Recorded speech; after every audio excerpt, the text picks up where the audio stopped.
Okay, we'll come back to this. So let me just put this in presentation mode. Okay, so you can see this, I hope, right? Um, the reported use of AI in at least one business function continues to increase. Are you seeing this screen or no? Yes. Okay, good.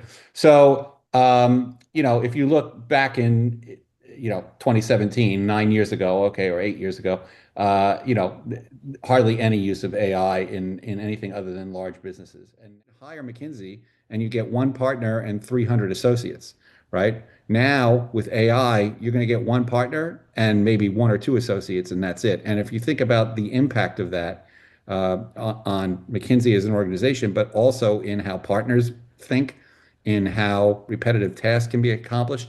These are substantial changes in the consulting paradigm. Um, and one more slide, I promise, and then I'm done with slides. Larger companies obviously are leading because you need to have your guardrails in place for your business.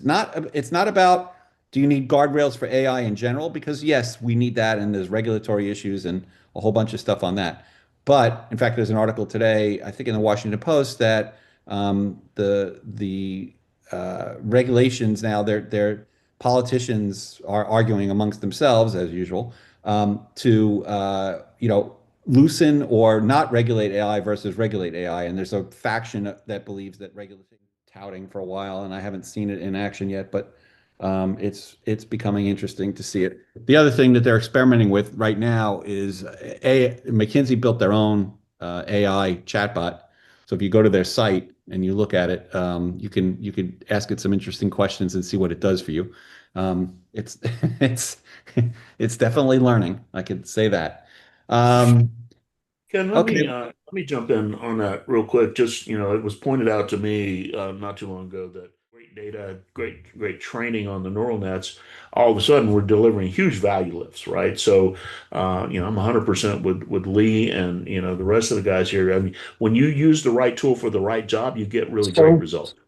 Absolutely. as a marketing guy and as a person that has a little bit of precision, I want to clarify a couple of things because it was mentioned that the 95% failure rate was mentioned by McKinsey. It was actually MIT, which I think Walt you had mentioned.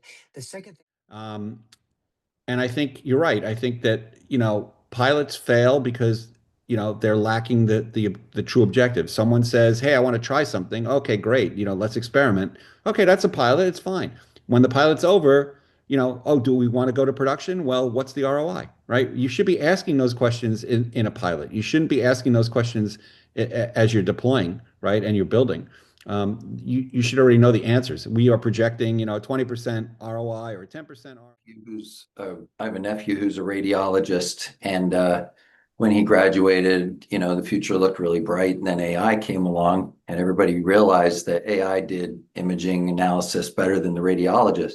So, of course, the fear was that there weren't going to be any more radiologists. But the truth actually is that they can't hire enough radiologists because as AI became available, more and more doctors and physicians are ordering thousands of more imaging tests. Yep. And you always have to have that human in the loop to basically buy off, for the insurance company or whatever. So, Yeah. yeah, Medicine away from the ultimate evil, which is the insurance companies saying, "Hey, by the way, AI is saying you are eating too much sugar, and we're not going to renew your insurance, or we're going to start charging you a premium for extra care."